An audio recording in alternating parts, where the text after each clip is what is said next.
Hi hello.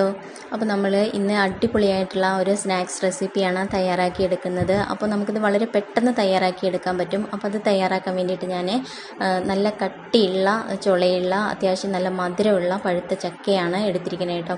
അപ്പോൾ അത് നമുക്ക് നന്നായിട്ടൊന്ന് ക്ലീനാക്കി എടുക്കണം. അതിലുള്ള കുരുവും ചവിണിയും ഒക്കെ മാറ്റിയിട്ട് ഇതേപോലെ ഒന്ന് റെഡിയാക്കിയിട്ട് എടുക്കുക കേട്ടോ.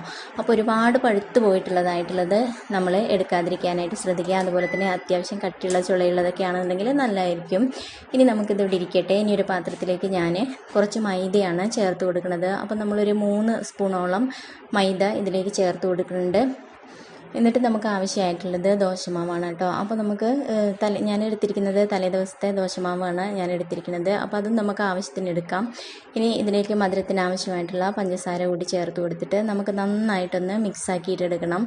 അപ്പോൾ ദോശമാവിൽ തന്നെയാണ് ഞാനിത് മിക്സാക്കി എടുക്കുന്നത്. അപ്പോൾ ദോശമാവ് അധികം ഇല്ല എന്നുണ്ടെങ്കിൽ നമുക്ക് കുറച്ച് വെള്ളം ആഡ് ചെയ്തിട്ട് നല്ലൊരു ബാറ്റർ നമുക്ക് തയ്യാറാക്കി എടുക്കാവുന്നതാണ് കേട്ടോ. അപ്പോൾ ഇതേപോലെ തന്നെ നല്ലപോലെ മിക്സാക്കിയിട്ട് എടുക്കുക. എനിക്ക് ആ പാത്രം കഴുകിയിട്ട് ഒരല്പം വെള്ളം കൂടി ഞാൻ ഇതിലേക്ക് ഒഴിച്ച് കൊടുത്തിട്ടുണ്ട്. എന്നിട്ട് ഒരു തിക്കായിട്ടുള്ള ബാറ്ററാണ് നമുക്ക് കിട്ടേണ്ടത്. അത്യാവശ്യം നല്ല രീതിയിൽ നമ്മളിത് നന്നായിട്ട് കട്ടകളൊന്നും ഇല്ലാത്ത പോലെ തന്നെ ഇതേപോലെ നമുക്കിതൊന്ന് മിക്സാക്കി എടുക്കാം.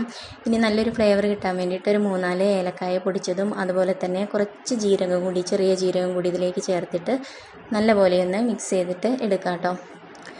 ഇനി നമുക്കിതിലേക്ക് ചേർക്കേണ്ടത് കളറിന് ആവശ്യമായിട്ടുള്ള കുറച്ച് മഞ്ഞൾപ്പൊടി നമുക്കിതിലേക്ക് ചേർത്ത് കൊടുക്കാം. ഇത് ഓപ്ഷണലാണ്, ആവശ്യമുണ്ടെങ്കിൽ മാത്രം ചേർത്താൽ മതി, അല്ലെങ്കിലും കുഴപ്പമൊന്നുമില്ല. നല്ലപോലെ തന്നെ മിക്സ് ആക്കിയിട്ട് എടുക്കുക.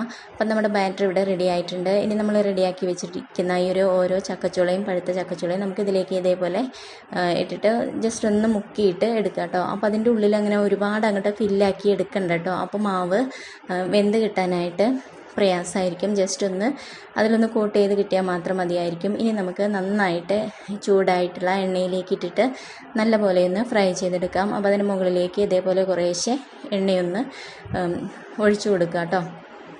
എന്നിട്ടൊരു ഗോൾഡൻ കളർ ആവുന്നത് വരെ നമുക്ക് വെയിറ്റ് ചെയ്യാം. 2 സൈഡും ഒരേപോലെ ആയതിന് ശേഷം നമുക്ക് എണ്ണയിൽ നിന്ന് കോരി മാറ്റാം. ഈ ഒരു രീതിയിൽ തന്നെ നമുക്ക് ബാക്കിയെല്ലാം ചെയ്യാം. അപ്പം ഒരു മീഡിയം ഫ്ലെയിമിൽ വെച്ചിട്ട് ചെയ്യാം കേട്ടോ. അപ്പോൾ ഈ വീഡിയോ നിങ്ങൾക്ക് ഇഷ്ടമായിട്ടുണ്ടാവുമെന്നാണ് വിചാരിക്കുന്നത്. ഇഷ്ടമായാൽ ഒന്ന് ലൈക്ക് ചെയ്യാനും മറ്റുള്ളവർക്ക് കൂടി ഷെയർ ചെയ്യാനും മറക്കരുതേ.